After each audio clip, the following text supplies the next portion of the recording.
Стотици протестиращи се бяха събрали пред областната управа в Стара Загора и изразиха своето отношение срещу нехайното отношение на правителството за обгазяването на града. По това време министрите Нона Караджова и Николай Младенов участваха в кръгла маса, която се провеждаше в областната управа. Хората бяха категорични, че градът е тровен тенденциозно и срещу живущите в Стара Загора се провежда екологичен геноцид. Искаме обгазяване по европейските норми, поне това да ни осигурят тези неща. А вярвате ли на управляващите, че Никога не сме вярвали, никога не сме вярвали. Но тези хора трябваше да излязат тук, защото когато правят предизборна кампания, те са тук с червен килим, с пити и така нататък. Сега да дойдат същия той народ, който е гласувал за тях, сега се гива. Стара Загора е обречена на геноцид, явен, безсрамен, безсъвестен геноцид. Министрите на околната среда Нона Караджова и на отбраната Николай Младенов бяха посрещнати от множеството с бурни освирквания и остри възгласи. Първа от сградата излезе Нона Караджова, която бе замервана и с яйца. Тя беше видимо изненадана и не очакваше такова посрещане. И не смятате ли, че наистина трябва да се спре всичко това, което става като екологичен геноцид на Стара Загора? Мисля, че дойдох в Стара Загора точно за това, за да направим диалог и да намерим решение на въпроса. Значи, първо искам да успокоя хората, че през януари месец няма никакви превишения на нормите по никакъв показател. Малко преди митинга в сградата на областната управа се проведе дискусия, в която освен министрите участваха още общественици, специалисти и членове на инициативни комитети. И Нона Караджова и Николай Младенов не успяха да отговорят и да дадат обяснение на какво се дължи обгазяването на Стара Загора.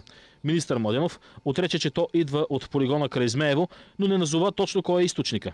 Искам да ви уверя, че данните, които Министерството на отбраната има и проверките, които са правени по линия на Министерството на отбраната, не дават основания да се смята, че полигона в Змеево е причинител на замърсяванията в Стара Загора. Настоящият депутат от Стара Загора и бивш кмет Евгений Желев заяви, че проблемът трябва да бъде решен. Той обаче не обясни защо е спряно космическото наблюдение над Стара Загора от началото на 2009 година. Не мога да дам отговор на този въпрос. Това космическо наблюдение, или както казвате, всъщност сателитно, едно и също, е един мой проект, наш проект тогава, когато бях кмет, с Института по хидрология и метеорология към БАН. И беше една добра инициатива, защото можеше да се следи движението на различни емитенти.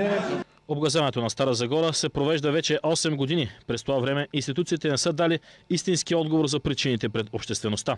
Това пък предизвиква хората да питат и да пеят.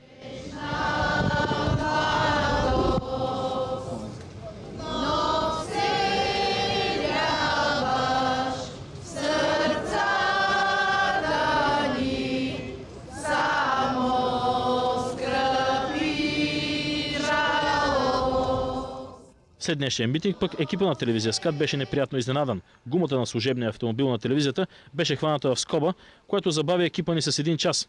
Интересен е обаче въпросът защо от всички коли на уличката в скоба беше хваната само колата на СКАТ. Може би отговора ще дадат от община Стара Загора.